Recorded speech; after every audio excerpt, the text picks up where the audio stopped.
Yun mga boss, good afternoon. Welcome back to my channel ulit. Jess Mechanic Vlog nga pala. Paki-follow na lang sa ating Facebook page, paki-subscribe sa ating YouTube channel. Mga boss, nag-upload tayo nung tungkol sa pagmamaneho. Mga last na upload natin, 6 na buwan na, 7 buwan na siguro nakakalipas. Hindi wala na tayo ni-upload tungkol sa pagdadrive.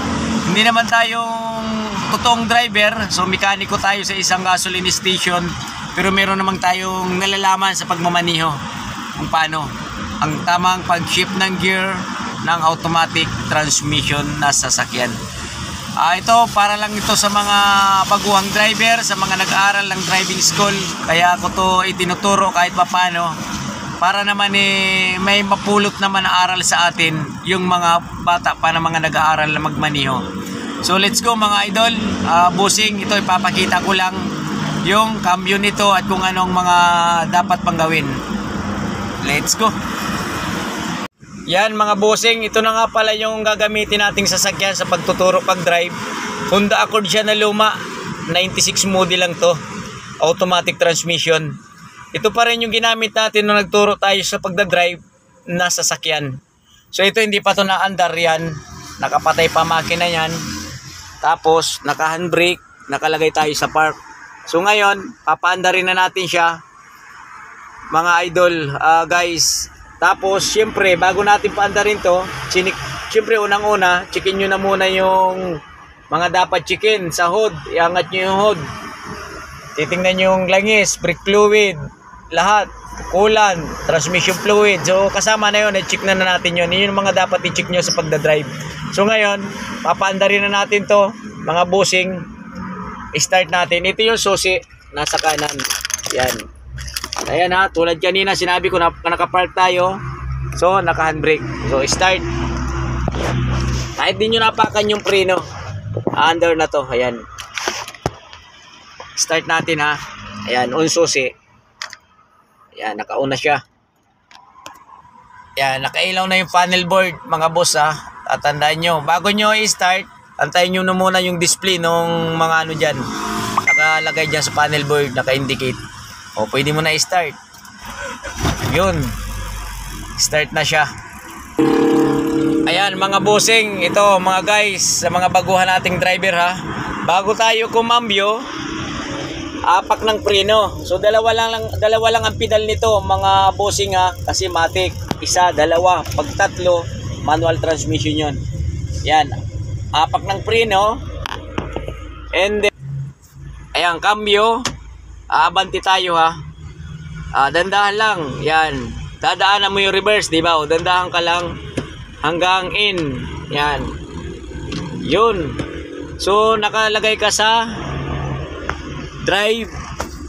Ayan o, drive 4. Yan, ito yun, 4. Yan, tapos release nung handbrake. Yan guys ha, huwag kalimutan ha. Yan, cambio muna, tapos release ng handbrake. Yan, unti-unti na tayong abanti. Yun, umabanti na tayo. Ang tingin nyo, left and right na side mirror. Yan. Ayan, dandahan na. Tapos center mirror, dapat titingnan nyo yan. Mabilis kayo dyan, tumingin. Yan. Tapos mga boss, eto, pupunta ka ng reverse. So apak ng preno. Yan, preno uli. Tapos daan ka ng neutral. Dandahan lang, daan ka lang muna ng neutral saglit. Tapos pupunta ka ng reverse. Yun. Ayan, patras na tayo. Yan. So kailangan mo dumaan ng neutral pag pupunta ka ng reverse. Yan. Yan mga boss ha, naka-atras tayo. Dapat ang tingin nyo, center mirror, tapos left and right na side mirror. Yan, atras tayo. Baka mamaya may matrasan tayong sasakyan or tao, kung ano mong bagay na sa likuran natin. Tapos mga idol, bossing, ito. Pagpa-park tayo, syempre nakalagay tayo sa reverse. So, paparking ka na. O diretso mo na, wag ka nang dumaan ng neutral. Kasi sabi ng iba, dadaan ka pa ng neutral, paparking ka, galing ka ng reverse.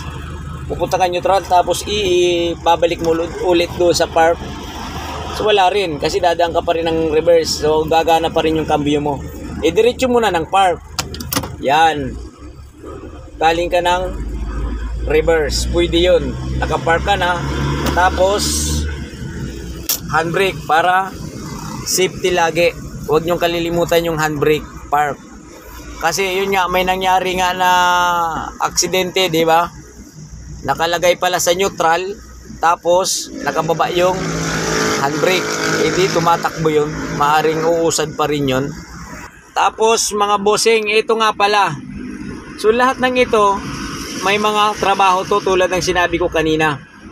So kung kakambyo tayo dito, sa halimbawa nakalagay ka sa drive, apak ng preno, yan, cambio ng drive, abante tayo, yan, drive 4 ha, tapos baba ng handbrake, so abante tayo, yan, umaabante ha, yan o, yan, abante tayo, dandahan, so dandahan lang. Tapos kahit na natakbo mga boss, pwede mong i-shift ng drive 3 yung cambio mo na wag mo nang aapakan yung preno. Natakbo ka nun, dandahan. Pwede mo na siyang pitikin. Ayan o. Oh. Diba? Hindi ko na ito impress. Nasa gitna. Yan. Tapos, ayan. Kung gusto nyo, para mas mabilis, halimbawa may ganito yung kambyuhan nyo kasi ito luma pa, i-press nyo siya. Pero kahit na natakbo ka, sishift na ng gear yan. Ayan o. Yan. Drive to, ibig sabihin, primera lang yan o segunda. Segunda yan, drive to. Tapos pag drive bong kayo, naka-primera ka lang. So ginagamit lang itong dalawang to pag mga sobrang akyati na hindi na kayang umahon sa drive 3 or drive 4. Kasi itong drive 3 hanggang tercera. Drive 4, nandyan na lahat yung cambio niya. Pag drive 1, naka-primera ka lang. So ginagamit lang itong mga to, low gear kung tawagin yan, pag mga akyati na.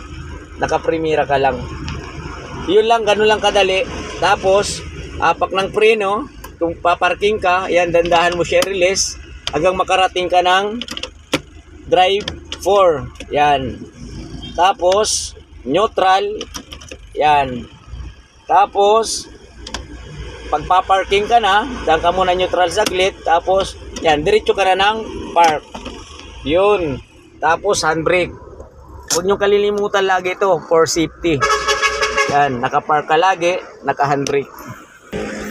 So, ganun lang kadali mga boss, mga baguhan nating driver, para to sa inyo, yung mga nag-aaral pa lang. Basta huwag nyo lang kalimutan, yung una nyo i-check, pag nagda-drive, unang-una muna, yung hood, iangat, checkin yung langis, brake fluid, coolant, engine coolant, or tubig, kahit na naman doon sa makina, transmission fluid, pero hindi naman advisable yung transmission na i-check lagi. Kasi mga sa maintenance na yon. Basta yun lang, gulong, mga tornilyo, ikutan nyo pa, ikot yung mga gulong, stud bolt nyo. Kung lumuluwag. So may mga tie rings naman tayong kasama dyan sa sasakyan. So yun yung chichikin nyo lagi. Importante yon. So ganun lang kadali, napakasimple lang mag-drive sa inyo mga bagito, mga bagits natin, mga nag-aaral pa lang school driving. So wag nyo kalilimutan, park, handbrake, pag hindi mo nagagamitin yung sasakyan for safety, 'di ba? Ganun lang kadali. 'Di ba? Ayos. Napakasimple lang na pagtuturo ng pagdadrive kung paano. Mga bossing, sana kahit papaano yung na-share natin sa pagdadrive ng automatic transmission, may matutunan tayo kahit na ganun lang kaiksi. Short video lang yung nagawa natin. Di bali gagawa tayo ng mahaba-haba na paano mag-drive ng automatic na transmission na sasakyan. So gagawa tayong video na medyo mahaba-haba. So ito, shinare ko lang yung short video lang para kahit papaano yung mga baguhan nating driver, mga nag-aaral pa lang, may mapulot sa atin na pag-aaral, pagdadrive ng transmission na automatic na sasakyan. So yun lang mga boss, pakipalo na lang, subscribe. Jess Mechanic Vlog nga pala. Yun, sana hindi kayo magsawa papanood ng ating mga ina-upload na video kahit pangit. Kasi hindi naman tayo talagang totaling vlogger na yung talagang kilalang kilala na eh. Tayo ay nag-uumpisa pa lang. Sana makilala nyo itong aming YouTube channel, Facebook page. So may mga na-upload tayo mga pagmimekaniko, yun, pagdadrive, minor mechanic lang naman, mga PMS, change oil. Yun nga pala mga boss, dito kami sa Shell Kawit, Centennial. Dito lang to sa may Cavite. Shell Kawit, Centennial. Yan, thank you mga boss.